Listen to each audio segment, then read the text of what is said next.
Hi everyone, you're listening to Peppersoup Stories, meant to suit the soul of women everywhere. We all know the expression, when life gives you lemons, you make lemonade. In Africa, I'm based in Lagos, Nigeria, and beyond. When life gives you pepper, we say pepper.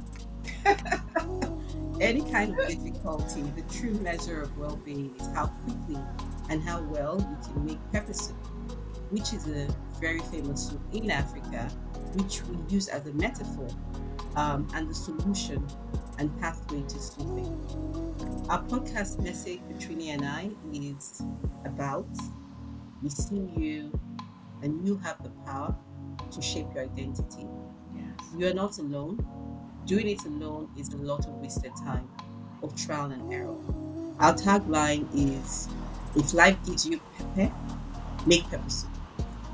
Coach Patrinia speaks. My co-host, take it away. Yes, I love that. And what we want you to really see in this whole pepper to pepper soup transformation is that any adversity that you have, if you reframe it, if you take perspective and do the reframing, you can convert it into an advantage. So we call them tragedy into triumph, but for us, adversity into advantage. Mix your pepper soup well. Again, I am Patrenia Speaks, and my co host Jay and I have been blessed professionally and personally to have grinded many peppers.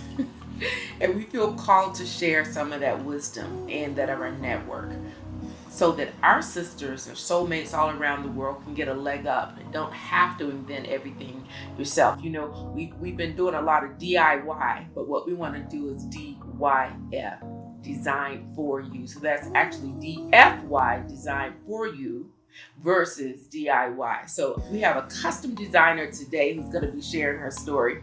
So careers, relationships, femininity, wellness, all of those that our audience calls for. We are armed between the two of us with over 50 years of corporate experience in US and Africa, complemented with coaching credentials in career, wellness, and leadership.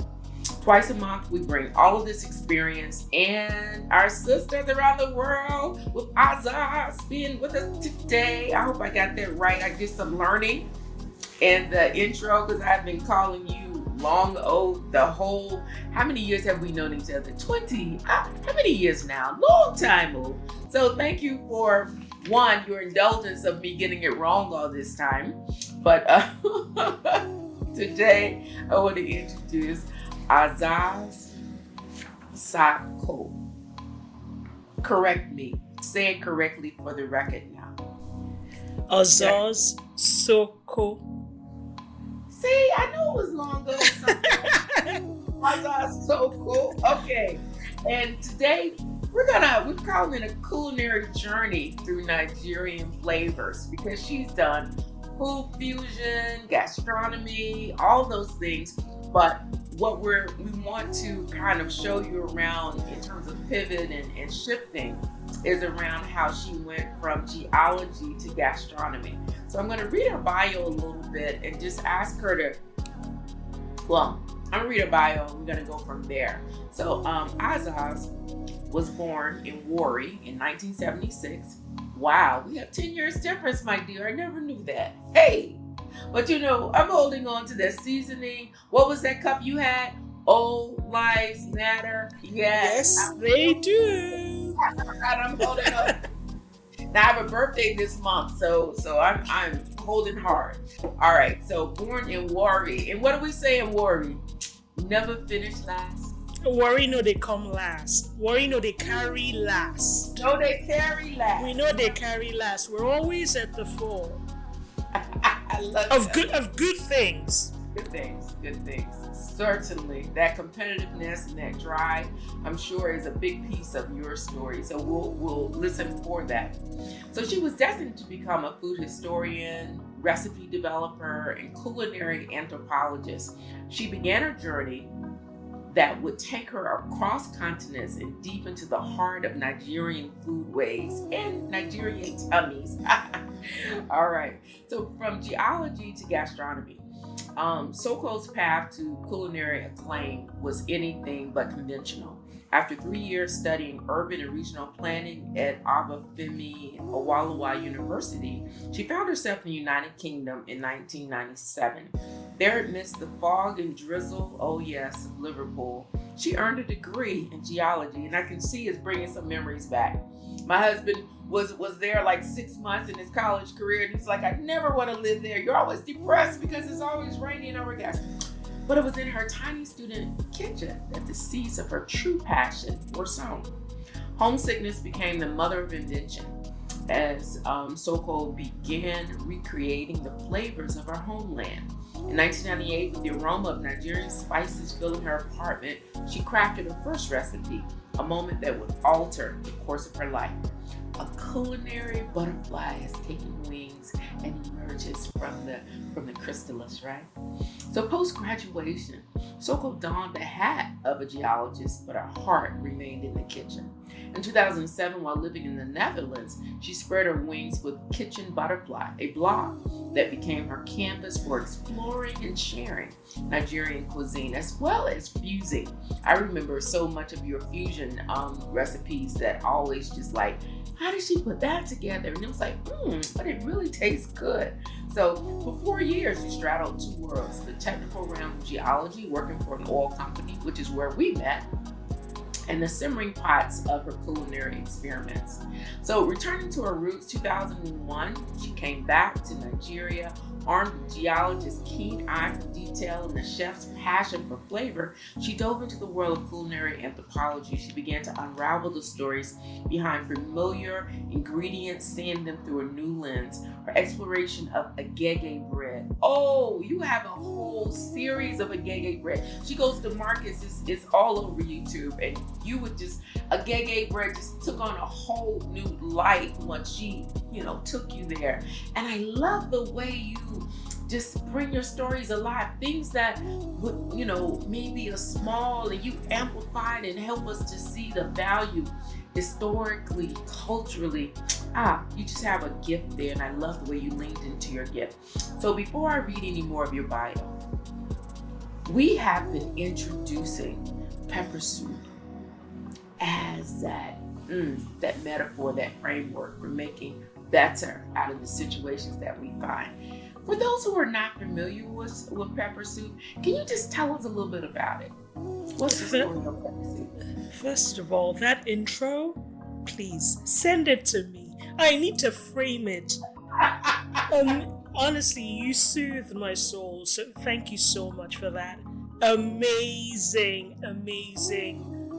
intro to myself. It was like seeing myself through new eyes, and I appreciate it. Oh, really our producer, do. Miriam, I think we do it together. This is amazing because I thought it came from you. I was like, okay. but there's a way that there's the cadence, there's the rhythm, there's the painting of the worlds. Yeah, amazing. So thank you to your producer, Miriam. Thank you. Peppersoup. And when I think about Nigerian peppersoup, I think about it as existing in different spheres, right? It is a healing broth. It is something that's present in celebrations and occasions. Like, I can't imagine going to a Nigerian party anywhere the world over where you aren't served pepper soup, whether it's a small bowl as an appetizer, as a welcome, or a larger bowl as something to sustain you. So for me, it's all about healing when it comes to pepper soup, whether that is healing of the body or of the soul. There's something nourishing, something comforting, something familiar, something a little bit spicy. Like, you have to take your time when you're sitting with a bowl of pepper soup, especially if it's made in a classic Nigerian way with like a medley of spices and some peppers.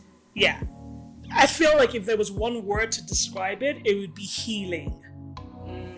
I love that. And it definitely feels that way because when we have malaria, we take it after we've given birth. And Yep. say, put to bed. When you put to bed and you're trying to restore that figure and you're wrapping it tight, trying to get that figure back, pepper soup. So Yep. yes, so many levels. I love it. And you know, when you think of it from a Western perspective, it's like the comfort of chicken noodle soup. Yep. It's that soup that, like, every culture has that kind of healing, nourishing broth, and it goes by different names, but you recognize it by the function, by the times and seasons when it's enjoyed. But yeah, it's definitely one food that has equivalents the world over.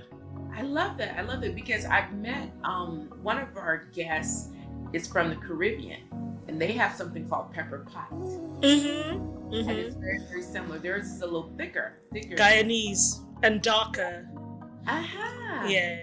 Tell me more, because I know you know all of this stuff. And it's often enjoyed at Christmas with a particular kind of bread that reminds me in many ways of agege bread. It's called plat bread. And you just look at this rich, dark stew that has simmered for hours, but it's just chock full of flavor. And yeah, I've had it once or twice, but there are a few great Guyanese bakeries and dining spaces around me. So this Christmas, I'm gonna lock in. I'm gonna tap into some of them, and I love have. it. I never even thought of Guyanese food. Oh, see, you already taking us on a food journey. I love it. I love it. So I've got a couple more things that I think you'll love since you hadn't seen this. Feast Afrique. That's a digital culinary library. Now, I remember years ago when you had the idea that you would do this. So you're the person that says, I will do it, and then it's done. So in 2018, Sokoh's passion for food history culminated in Feast Afrique, an ambitious online collection, this digital treasure trove boasting over 240 culinary literary resources, became a testament to the rich tapestry of West African cuisine and its global influence. Through her research, Sokoh began to trace the invisible lines connecting West African flavors to distant shores touched by tragic history of slave trade. And I love this because we talk so much about our culture and our language disappearing. And by you making these deposits, you're like breadcrumbs that connect us. I love this. Mwah. Celebrating Jollof and beyond. Sokoh's influence extended beyond the digital realm. In 2017, she orchestrated the first World Jollof Day, turning a beloved dish into a cultural celebration that resonated across West Africa and beyond. Her Eat the Book experiences brought African literature to life through food, creating a feast for both mind and palate at literary festivals and continuing journey. As of 2021, Ozoz Culinary Odyssey has taken her near Ontario, Canada. You said near Toronto, where she continues to explore, create, and share. With her children by her side, our children brought us together. Mm-hmm. Right? It's just, I love the way my Nigerian life now is kind of spreading around the world. It's making me feel very contiguous and connected. And there was a time when I would have dreams about, when I was in Nigeria, I would dream about people in my Western world and my Nigerian world believing they would never meet, only in my dreams. So it was amazing this year, and I don't know why God is allowing me to share this, but I had never seen Jay outside of Nigeria. So when she landed in America, and then we went on our Caribbean cruise to celebrate her birthday, it was like a fulfillment that my soul was longing for, so that we can see and enjoy each other in different environments and just weaving it all together. So I'm very thankful for that. So as I see you go from, now you're North America with me, so we're at least with the same longitude. So with her children by her side, she remains a bridge between continents, cultures, and cuisines, a true culinary anthropologist, weaving stories through the universal language of food. Ozoz's journey from a homesick student to a celebrated food historian is a testament to the power of passion and the rich stories that lie within every dish. Through her work, she not only preserves the cultural heritage of West Africa, but also invites the world to feast at a table rich of history, flavor, and connection. I enjoyed reading it. Oh my! Me, I enjoy hearing it even more. So let's just celebrate, from geology to gastronomy. Anything you want to add, before we get into, asking questions about your pepper story and all of that? Just how did that feel listening to it? Was it like a reminding? I feel like sometimes we're busy living life and we stop momentarily to take stock. But sometimes we don't, we take stock of small periods. But to kind of, this is like replay. This is like a replay. It's like listening to that journey, and it sounds coherent, it sounds well put together, it even sounds like there was lots of intention. But the journey was none of that, right? The journey is, you take a step without really seeing what's ahead, right? You can only hope. And I really love this, the act and the ability of being able to look back, being able to reflect. And that's what you've done for me in this intro, like just kind of giving me a, look behind my shoulder kind of glance as to where I've come from and all the things that have gone past. And I appreciate that. Yes, it's like taking perspective, which really is the habit we need to take whenever we have that difficulty right in front of us. It's amazing if we step back and we see what's more around the picture. And I think that looking back, on this level, has also done that with you. So, we ask every guest about her pepper story. So, in your stock take, and what I got a pepper going on right here, but pepper story for you. How would you describe it? Because I think you began to hit on it. It wasn't always. I have a few pepper stories. I think one of the ones that really shook me was the loss of my father in 2001. So I had quit university in Nigeria after 3 years, then moved abroad to study, and my father paid, like he spent his pension sending me to school in the UK, and I moved back to Nigeria in January of 2001, and my dad died in February. So it was like, oh my word, like, the investment, like I felt like he never really got to benefit from the investment, like watch me get a good job, get married at the time and have children. Like I felt like all the ways that I would have shown gratitude, I would have shown the fulfillment of his dreams for me as a father to a child, he didn't get a chance to do that. So I feel like that was really, really hard. I was the oldest person at home at the time. My sister had moved away, got married, had a child. And so there was this sense of, how do I take responsibility? How do I become... Like, I felt like I had to mature quickly. Even though I was in my 20s. I was 25 or so? But it felt like I had to take charge of my life. I had to still move ahead when all I wanted to do was sit down and grieve. Okay. But it was, even in that, I was determined to make him proud of me in absentia. And I think that fueled gave me fuel, gave me energy. The one major thing that came from it was, before then I would keep things for special occasions. I would have jewelry that I would wear on special occasions. I would have crockery and plates that I wanted to use on special occasions. And one day my older sister, Upe, said to me, she was like, Ozoz, we're not saving anything again. Life is too short to save things. And honestly now, from that point, my best crockery, my best plates, my beloved cutlery, all of the things that, historically you would keep away for a special occasion, I use every day. Like when I make feasts for my children, like, or when I cook a spread, I bring out my finest plates. The thing, like, I treat myself the way I would treat a guest. I'm kind to myself in that respect. So that was definitely one thing that came from that loss, is just the realization that you have to make each day count. You have to give your all to each day.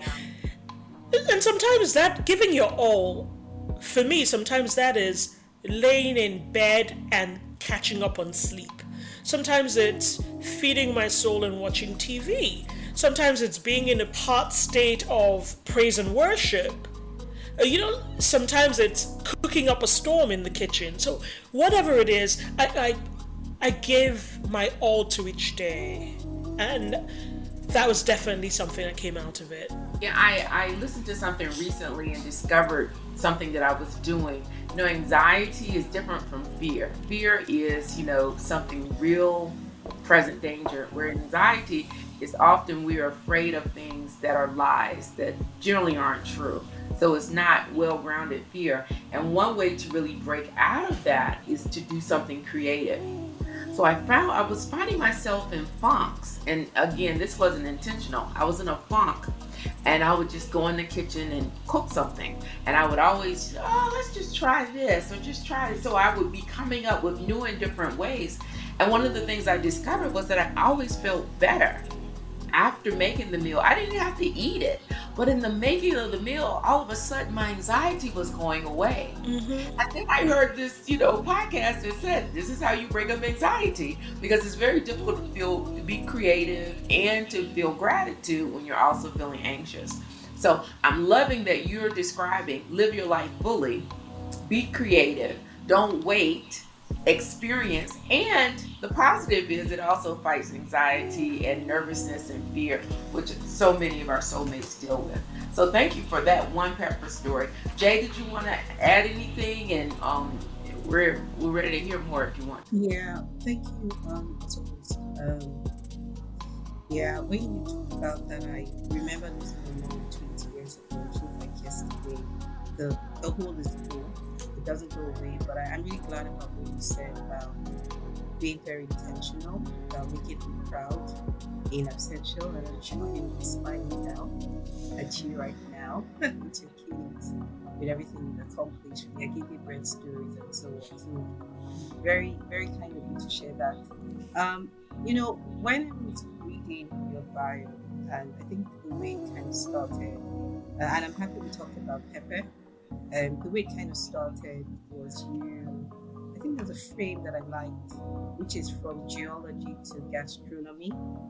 So I'm really curious about what inspired you to transition from studying the earth to culinary. I mean, come on, how does that connect? How? So first of all, sorry about the loss of your mom. There's definitely shared understanding about how that changes us.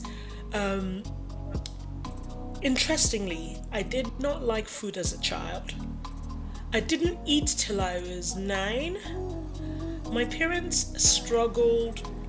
And in a Nigerian household, when you don't eat, it's a calamitous state of being. Hey, there were threats, tears. There was nothing I didn't witness as a child, but I just didn't like food. And that was that. What changed was my dad took my sister and I on a trip to Edinburgh in Scotland, my first time away. I worked up an appetite, I guess as you would as a tourist, walking and experiencing different things, and ended up being hungry. We went to a fast food restaurant, Wimpy. I had a kid's meal. My dad looked at me in shock because I finished it. No threats, no tears, nothing. I had a second one, finished that too. I was stuffed. My stomach expanded and I wept because of the pain of being too full. But I always say that after that, that was a turning point. I haven't looked back since. So geology was a choice I made based on calculations, what I could see, right? So Nigerian, grew up in Warri and Port Harcourt, so grew up in the oil-rich area. I knew that geologists got great jobs, made a lot of money, and so it was a very, very logical decision. There was no heart. It was very much head. It was, I'm going to go to school. I need to do something that I can get a good job once I graduate and all of that. Now, while in school, I became really homesick, and then I started crafting these meals. And I guess because I loved math and I was a scientist, I would basically read off ingredients off the back of a jar, and I would try to use the ingredients list and proportions to create my own version. And I found out the first time I did that, I made a jar, I bought a jar of salsa for like £2 or £3. And with that £2 or £3, I bought the ingredients, and I ended up making the equivalent of like 4 or 5 jars. Right? So first of all, there was a cost element, and as a student, I was like, way to go.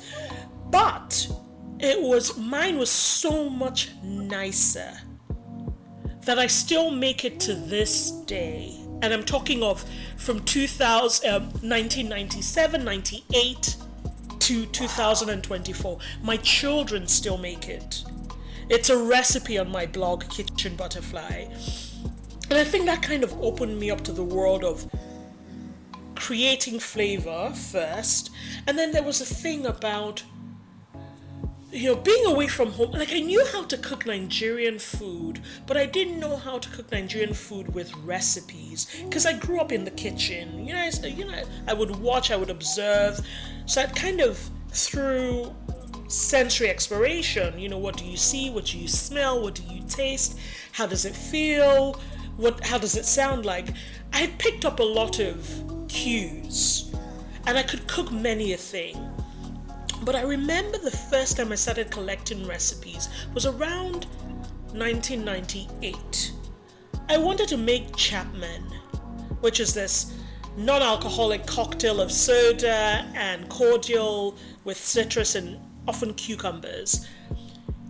I did not know how to make Chapman because my whole life, for small amounts, I would get it at restaurants, clubs, wherever I went. And I mean country clubs as opposed to nightclubs. I would go out and I would get Chapman. And then one summer in the UK, I was craving it, but I didn't know how to make it. I couldn't find any recipes online. And then I went home that summer. And one of the first things I did when I went home was I went to a restaurant and I begged the bartender to teach me how to make Chapman. And I wrote down that recipe. It was also the same thing with suya. I was really craving suya, that spicy, smoky, nutty skewer of beef, but I didn't know how to make it. And growing up, we would always get our suya spice from the malam, the mesuya, that's the suya seller. And I remember, collecting the suya spice and asking the suya man a lot of questions about how he made the blend, and he kind of gave me tips, which then, helped me further down the line in crafting and creating my own blends.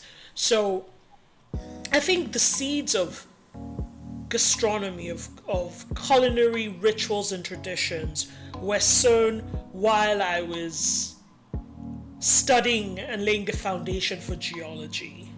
It's funny you say that because a friend of mine traveled all the way from Canada. Guess what she came to eat? Amala. Oh! One thing that she vested in doing, and that Yep. for so long, she doesn't care if she's going to put on weight. Wait, what is weight? Was like an added bonus, but puff was what brought her to Nigeria. Look, Canada. You know, Puff Puff and beignets must be cousins because I had a really good beignet the past Sunday, and it felt like I was having a Puff Puff experience because I was like, oh, we could put the powdered sugar and all that on there. But you know what I'm taking away from what you just said, and alliteration is allowed. Your culinary rituals and traditions were provoked by curiosity and craving. Yeah. That's it. Yeah, I You love know. that. And maybe the next thing I want to go to is the whole controversy around Nigeria jollof rice versus Ghanaian jollof rice. Versus Senegalese, I don't know what they call it. Is it? Chebu Jen. Yeah, I've taken it before on the trays with all the different vegetables. I still prefer my Nigerian jollof rice, by the way. So, Oh, you know, Jay's is super spicy. You got to be ready very. for Pepper when you take her to jollof. You know, she's gonna have it at all of our parties. That would be the thing she always would bring. I It'll be like, bring the jollof rice. We make it and I bring it. My son makes it actually. yeah, she's done a Awesome. great job teaching her Yeah, kids. he's 17. That's fantastic. Controversy. I personally don't see any controversy. I think some things are good for conversation and for the news. You know, like how there are always certain things that are percolating in the news. There's always one story of this rivalry, this thing, that one. I feel like when it comes down to brass tacks, every country has their own version and it's part of their identity. I mean, if someone came and said I wasn't Nigerian enough, I would fight and defend my identity as a Nigerian. I would speak pidgin. I would do all of the things that would prove to them that I was Nigerian, right? Whether or not I've lived in Nigeria for a good chunk of my life. And so for me, I think it's mostly friendly banter. And I say that because in 2014 or so, Jamie Oliver, the great British chef, made a version of what he called jollof rice. And it did not look like jollof to any of us. It had ingredients that were foreign. It had an assembly of garnishes that were strange to the West African eye. And for all the rivalry that Nigeria and Ghana supposedly have, we were up in arms together declaring that, sorry, this is not our jollof, you do not represent us. So I'm saying when it counts, we're on the same side. And when it's just light-hearted, we fall in line, we play. But we need to honor the origins, and the origins are Senegambian. So Wow. Yeah. Senegalese and Gambian, and The Wolof people. yes, and the Wolof people. There was actually a 14th century state called Jollof, and it's likely that they were also kind of connected to traveling salesmen, the jeweler salesmen, and food travels. Food travels with the movement of people. Food travels in so many different ways that it's not difficult to see how a dish would have assumed the name of its origins. So I feel like people would have known the rice as the one that came from Jollof, as opposed, so it explains why there's probably a different name in Senegal and the Gambian region versus, the name where it's traveled to. Any other Pepper stories? You were saying that you had several. Your father was amazing. My father's, that was one. I think another Pepper story would be graduating as a geologist, finding a great job as a geologist at the time, but hating it. And I mean, like, being reluctant to get out of bed to go to work, yet doing that for 15 years? Wow. Yeah, doing that for 15 years.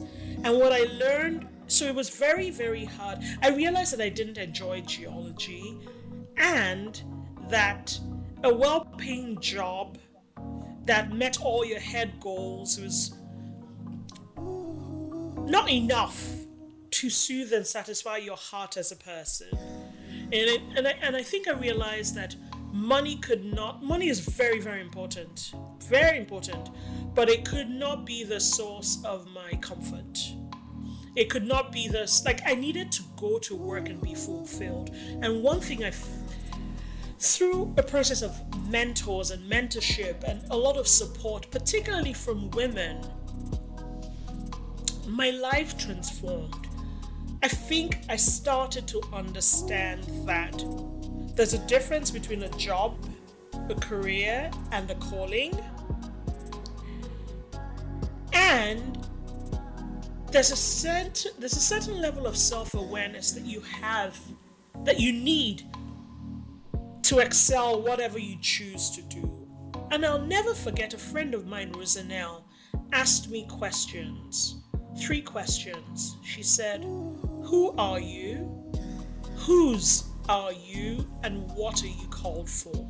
This was circa 2009. And at the time, I was at the height of my distress with the work that I did.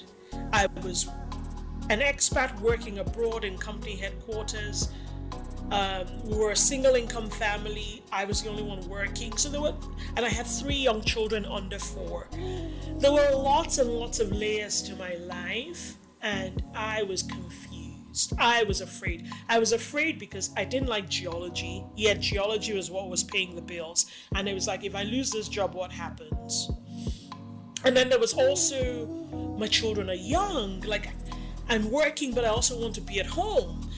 And I think through that period and through incredible mentors, I was able to work out a number of things.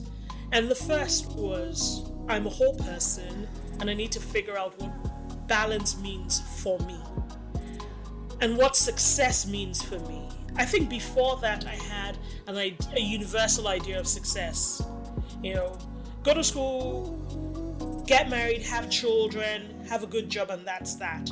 But the nuances that differentiated one person with the same characteristics from another weren't really visible, right? So I think I learned to define success for myself. That was one. The next thing was I learned to answer those 3 questions my friend Rosanelle asked. Who are you? Whose are you? What am I called for? And then I learned not to dismiss failure, but to sit with my failure every time it came to me, right? So if I was going to, if I failed at doing one thing or the other, in the past I would sweep it under the carpet and say, I failed at this, let's move on. But I realized that sitting with it actually did me better, because I could then truly assess, this is a situation, not everything went wrong here. Some things went wrong, some things went right. So what went right and what went wrong? And how can I deal with what went wrong so that if I encounter this situation in future, I know how to approach it? Because typically, you don't learn from that first failure. It will happen several times until you do.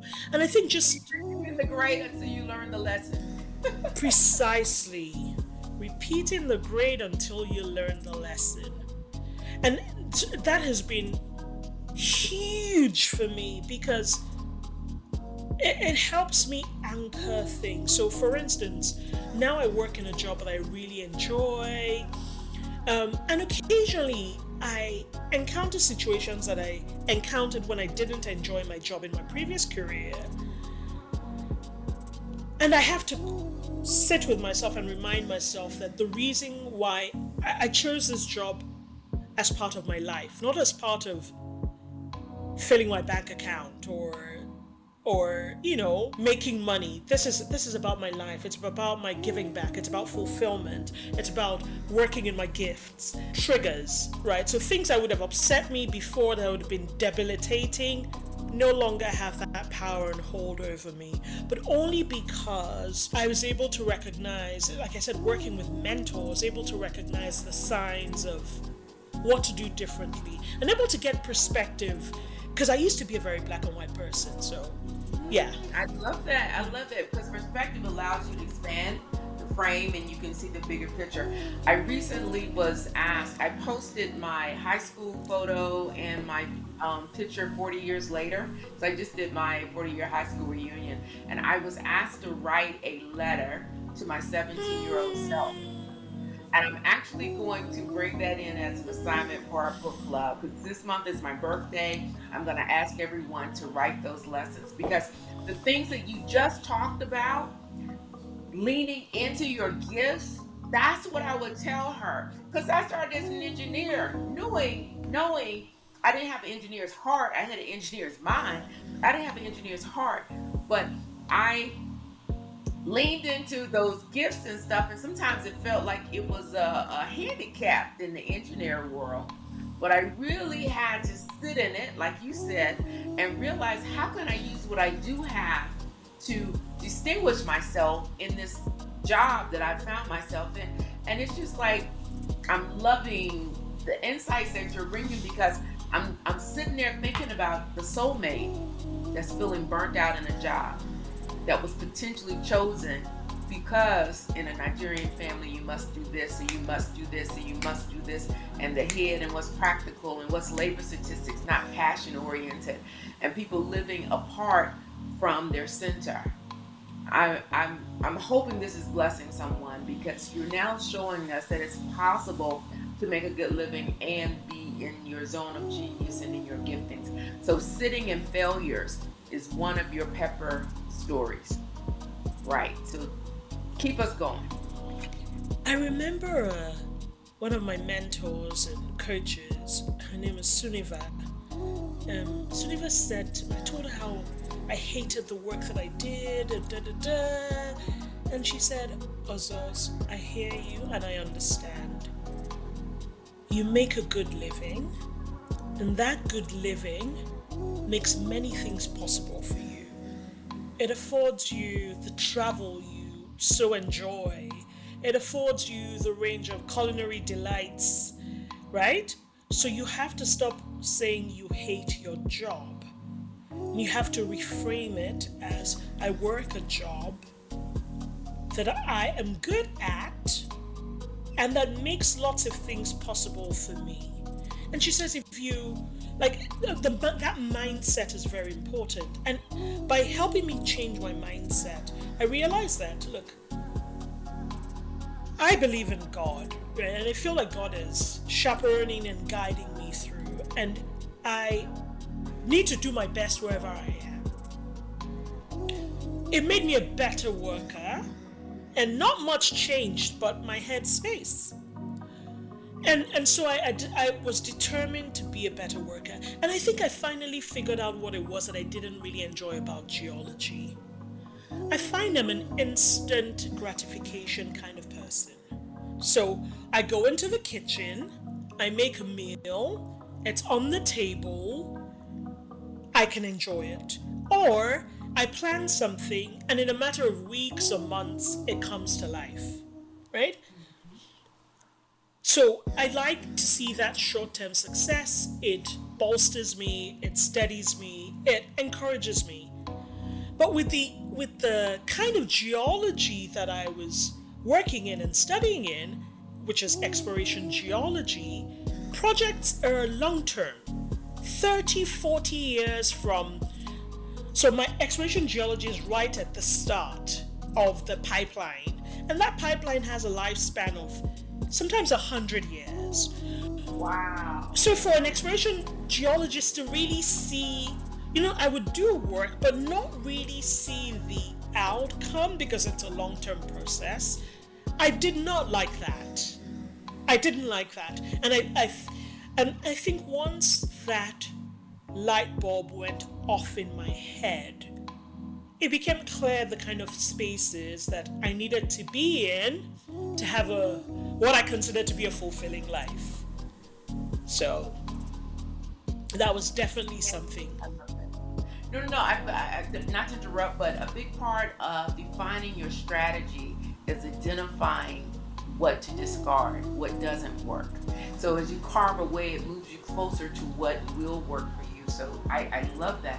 By sitting in the failure and that reframe, you went from I hate my job to I work a job I'm good at and makes many things possible for me.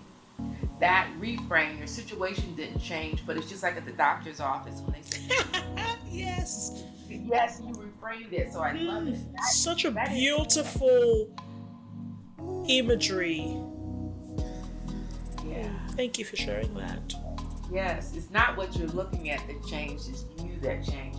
And then identifying, allowing yourself to sit in and say, it's not everything about it that I hate, but what part of it, can I maybe, and I think even you changed jobs a bit at a point. Yes.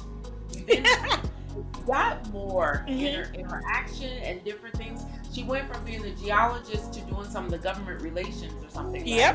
Yep. Being a business advisor and working with like partners and government. Yes.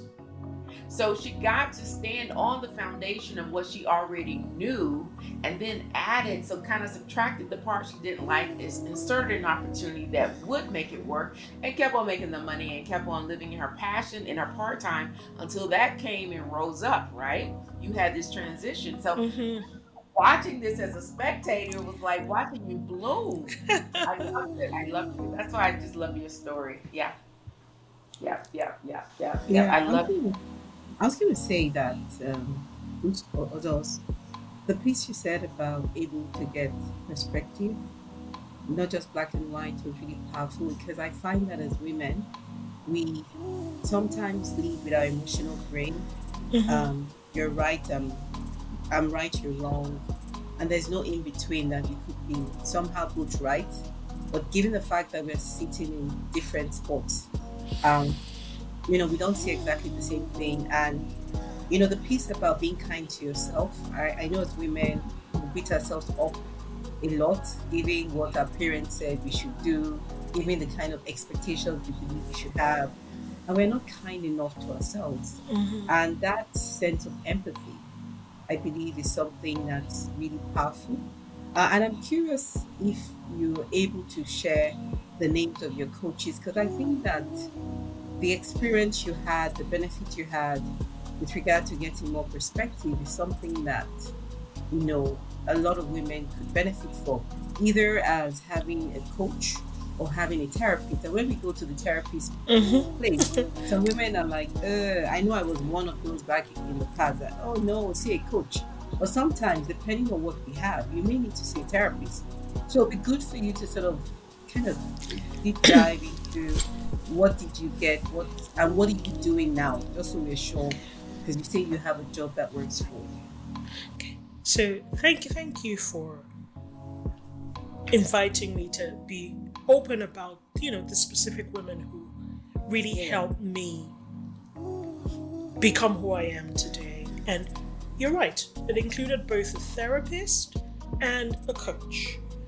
So my therapist is based in Lagos, Dr. Bonju, and I'll share more of the details. And she was the one who really stared me into understanding all of the shades of gray and meaning between it's either this or that. And I think that was such a strong tool, that it stays with me today. And what I realize is that my inability sometimes to see the range of grays between, two hard stops is often speaks to a lack of communication, or often leads to a lack of not having sufficient information. And so sometimes, my kids and I butt heads, and I realize we're coming from two different spots. So I explain why I feel a certain way, and they're like, "Oh, this is why I felt it was very different from the way I felt." So I feel like communication has really helped me to see a range of possibilities, and I couldn't have done it without Dr. Bunju. And I just want to insert, there's a tool that's called the ladder of inference. And the ladder of inference really is about, like, at the bottom of the ladder, we're all exposed to the same experience. Mm-hmm. But as we climb up, we fill in missing pieces with our history, maybe with our perspective, with our knowledge, and all of those. And so when you get to the top of the ladder, Jay climbs her ladder and I climb my ladder, and we both were exposed to the same piece at the bottom. We reach different conclusions on way to go. And the way that you begin to find that commonality, this is required in collaboration, conflict resolution. You then back down your ladder to begin to disclose how you got to your solution, what holes you filled in, what were your data and assumptions that you filled in. And that's when people can begin to go back down to where there was agreement. Oh, so up to this point, you saw it like me. And then from that common ground, you're able to co-create something that works for both of you. So ladder of inference is the tool that you just but that helps in conflict. I use it with my clients with conflict resolution, because this oftentimes we see the person as being opposition. How in the world did you come up with that in your butt and your heads? When it's not back down, you'll see that, well, from my engineering perspective, when I see this, or the last time something flew past me, it was a bee. So of course I'm on attack. Of course, the last time something flew by was a fly, and it was innocuous to them. So there is a seed to why people respond the way they do, and it's an opportunity to build bridges. But so your therapist was one person that played a role. I just wanted to share that. Yes, and then the other was, thank you so much. I have made notes about this ladder of inference, and I'm gonna do some more work. But it's a tool that hasn't left me since discovering it in therapy. And I'll come back to why I was in therapy in the first place, because I feel like that's also a Pepper thing. But then my coach was actually a colleague when I worked in the Netherlands, and we're friends to this day. And her name is Sunniva, and she's from Scandinavia. She still does coaching, and I'll share more details with you, that you could share with a wider audience. But Sunniva and I worked on a plan for my life, short, medium, long term. And I can tell you that I'm living out the plan today that I wrote out in 2013 when I was living in Nigeria. Wow, okay. So what am I doing now? I am a professor of food and tourism studies at a post-secondary college in Canada. And 11 years ago, when my children were younger, I wanted to teach. I always loved teaching and learning. My mom was a teacher. My mom had her own schools while we were growing up in Warri, up till a few years ago.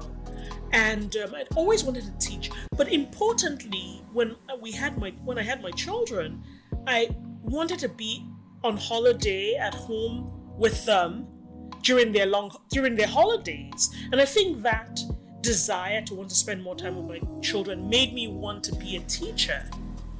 And I started looking for paths to teach, but the only path I could see was an online route, and things didn't work out. But it was on that list in my 5 to 10 year plan.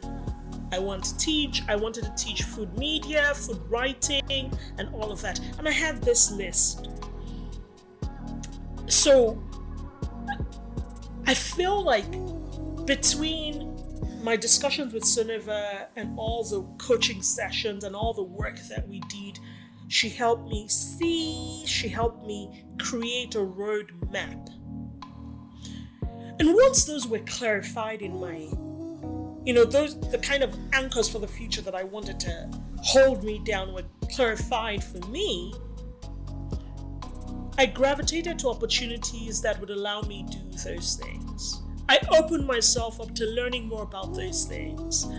And so that in the course of the 10 years since that initial mapping, I had garnered skills, tools, opportunities to strengthen, my aptitude, my capacity, my capability in those areas.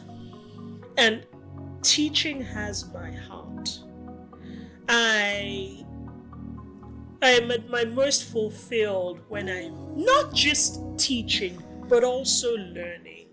I know that I'm a lifelong learner. I know that I love connecting ideas and thoughts.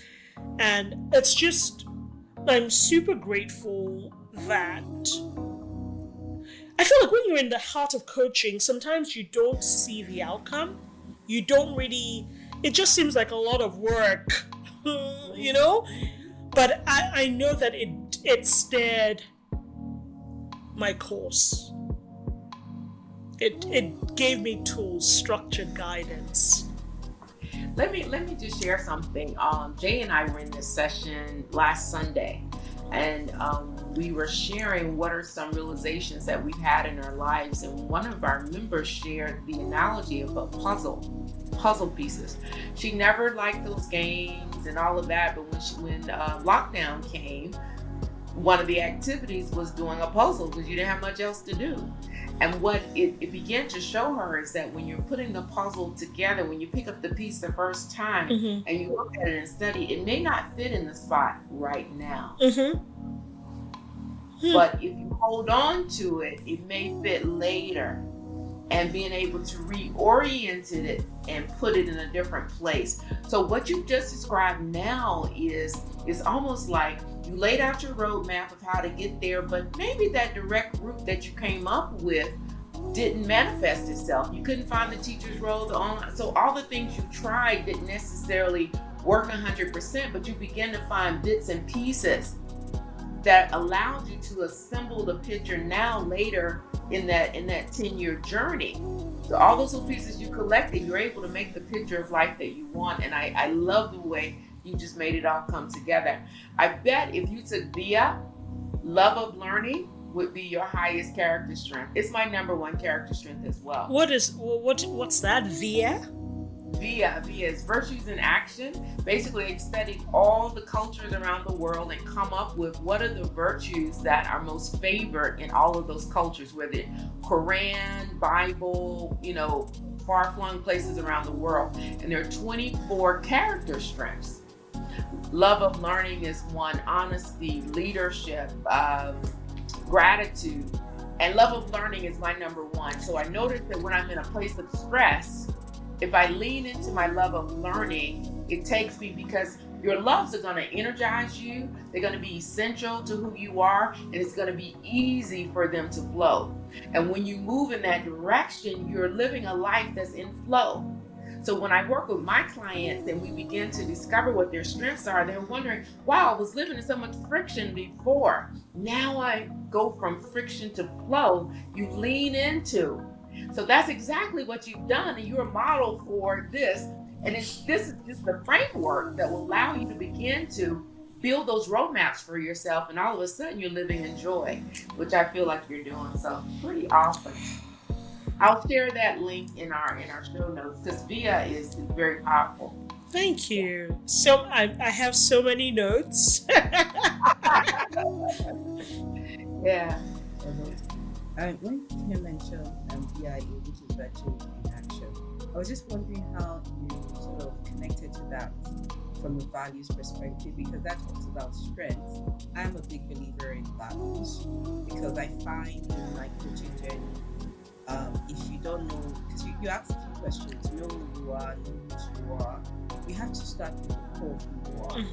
And part of that is also understanding the values, because that gives you the positive trigger or the negative trigger, as the case may be, depending on the situation.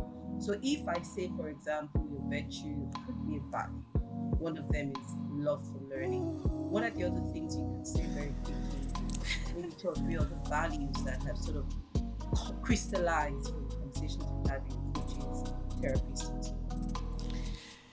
I think honesty and truth, especially to self. I think that for a period of my life, I was happy to outsource the truth. For instance, I'm a single parent to three teenagers, and it, being a single parent, being unpartnered was not in any of my cards. I'm a love till death us do part, happy ending kind of person. And I guess the truth of being separated from a partner was very hard for me to even think about. And for years I didn't tell my friends, I didn't say anything to anyone because there was a lot of shame. I don't know why there was shame. Well, I feel like putting together society and all of that, there was a lot of shame. Single woman. There was something that kind of affected my perception of who I was in terms of, maybe I'm not valuable, right? And then this is the other Pepper I was speaking about earlier. But I think being honest with myself that this hurts. It doesn't hurt as much now, I have to say. It's been 10 years. But this hurts. I don't understand the way I'm feeling.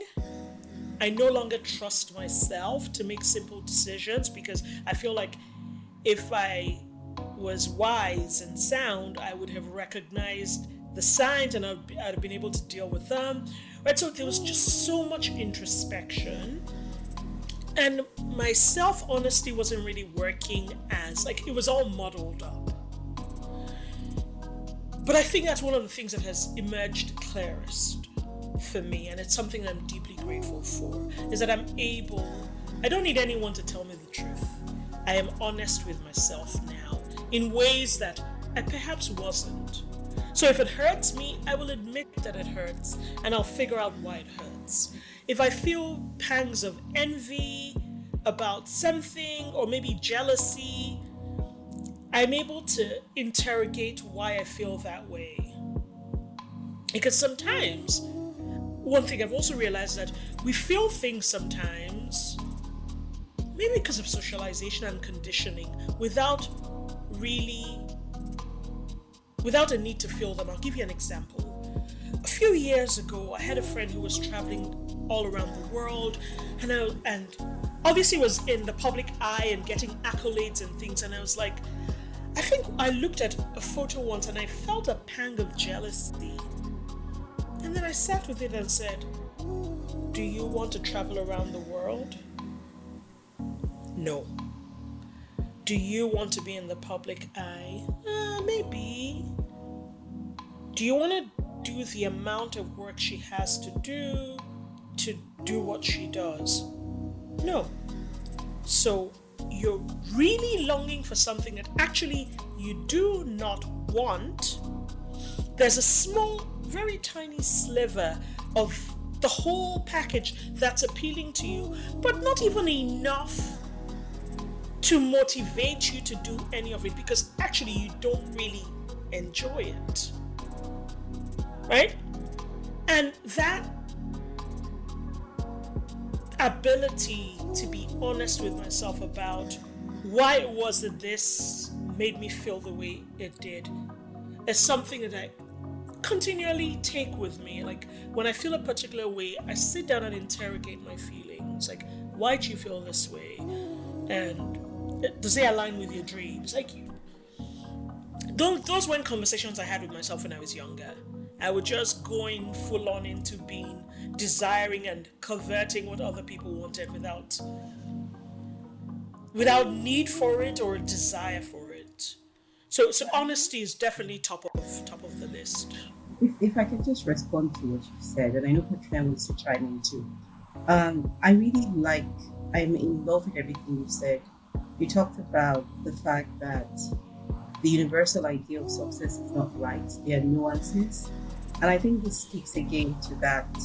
And the reason why I say this is I have 4 very good friends who I respect, who are single, and they have teenage kids. And the decision to separate for different reasons, they're where they are. And I think it took them a huge amount of honesty and a huge amount of courage to say, you know what, I know my family doesn't want me to leave, but I have my life. And I think for one of them in particular, it was serious. Her health was a serious enough issue for her to decide that this is not working. And also seeing other people who've gone through that experience, who, for whatever reason, I mean, there are different shades of gray. Um, the person died just staying in that marriage. So, what you say touches my heart because I have so much empathy for women who are single but who are pushing through. And I think the challenge I would give my soulmates is when we see our friends who, for whatever reason, have separated, there is nothing to, you don't have to pity them. You have to celebrate them for being courageous. There is no shame in the game. And yes, we love the M and B. When they say that marriage, you got married in the Catholic Church, you're not really, do or die, just accept him, forgive him, your kids. But at the end of the day, we have to be true to ourselves. So, and I think the final thing to say here is we shouldn't leave them behind. We should be there for them because there was a reason why that friendship started. Mm-hmm. And I find that too many times there is this, notion in our heads that, I want to keep my marriage. I don't want to be. And I'm like, Yep. there are other ways to be there for them, to show them that you love them, you care for them, you support them, whatever way you want to, but just to let them know that there's nothing to be ashamed of. And that friendship will not die. I had a best friend, one of the best friends I've ever had in my life. The minute I said that I was separating from my husband, that friendship died. I cannot believe how mean my friend became. I don't know if there's the idea that it's maybe contagious, but I was till today, okay, well, not till today, but for a period of my life, I was stunned at the complete withdrawal at a time when I thought I needed the friend most. But I've also learned many lessons. So, But I just want to add just a little bit to this because it's the conversation I was in yesterday about feminine burnout. One of the challenges, the concept is called conditional communities. And one of the barriers that we run into as women is will we be thrown out of the community of married women? Will we be thrown out of the community of corporate title, right? The second thing I will say is often that anger, just reframe in your mind, she could have been projecting towards you because she did not have the courage to move out of the relationship that was killing her. So oftentimes when people come with anger is a secondary emotion. It's something else underneath. And it could have been envy, it could have been fear and all of those things. But just maybe give her that grace. she was in a, the things that she was and still is in a happy, loving marriage. Okay. That you know of. That I know of. But it's just, yeah. Anyways. So I want to add just one last thing because India.Arie has been in my spirit for the last week, but she has a song that says, slow down, baby, you're moving too fast. Your head is in the air and your foot is on the gas. You're going to miss your future by running from your past. Slow down, baby. So a continual thread in everything you've shared with us today is the willingness to shift out of doing and go into being. And in that being, you're reflecting. You use language like sitting in failures. You use language like reflecting. You use perspective. But one of the notes that I wrote to myself was, Patrenia, you need to see as much value in being as in doing. Your worth is not defined by your achievements, but your ability to sit maybe in uncomfortable spaces. Get intuition from God when you're sitting, getting insights from when you're sitting, and being able to see more by slowing down and allowing yourself. So that's what came up for me as you've been sharing today. And it validates so many things that we tell ourselves about how to live a more fulfilled life. So I just want to thank you for being a model of what works. You're the product of the product, my dear. So I love that. I'm done. Yeah, I think we need to have a part two because there are many I'm just those some of the questions that I'm like, what is that perfect dish beyond salsa that you've made that is like, this is the best thing ever? Oh. You don't need to answer now. We need to have a part two. And just food. Like cooking the Just food. right? On the street. Like what's the perfect dish, that you've made that's a fusion of all your travels that's unique to you. I'm very keen to get a sense of where you see women, especially in the culinary space. The piece you said about John Oliver making jollof rice, that was funny because, how are you able to get authentic ingredients away from home and still make that authentic jollof rice, right? I'm very keen to hear about your future aspirations. What is the legacy you want to leave behind for women? And just the evolution of African cuisine. So we have more questions. I know we have food aficionados. I don't think we delve into that too much. We're just unpacking, our incredible guest Ozoz. I think that was what this is for me. So yes, I think we have to have a part two. I'm open to that. You both have made me feel like crying at several points with joy and understanding on several parts of this call, and it reminds. I very rarely say no to podcasts and interviews because I find that questions make me more courageous in a way, but also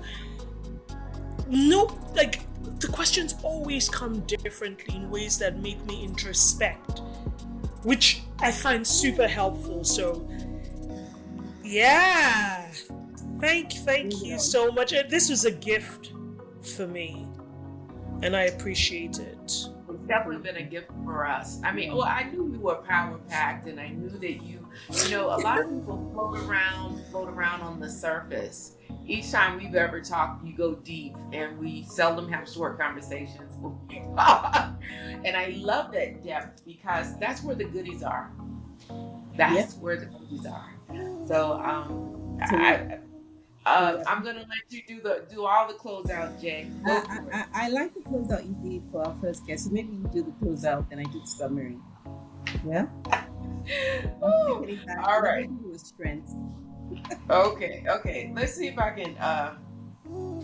So when we look at today, I think it's been clear that we've got peppers, we've got a story that allowed us to see how do you convert it, and we've got some frameworks, and we've got all right. So if you like what you've experienced today, please click below and hit subscribe, leave a review, and connect with us on social media. We actually have a treat. We call it crowdsourcing. That says maybe you have a pepper story. Maybe you have a framework that you've collected over time based on how you dealt with adversity and converted it into an advantage. We'd like for you to reach us. We've got peppersoupstories@gmail.com, as well as our website, Peppersoup Stories. We're looking for people to submit their stories, and we'd love to bring you on as a guest. So that opportunity is there. Please don't walk away from it.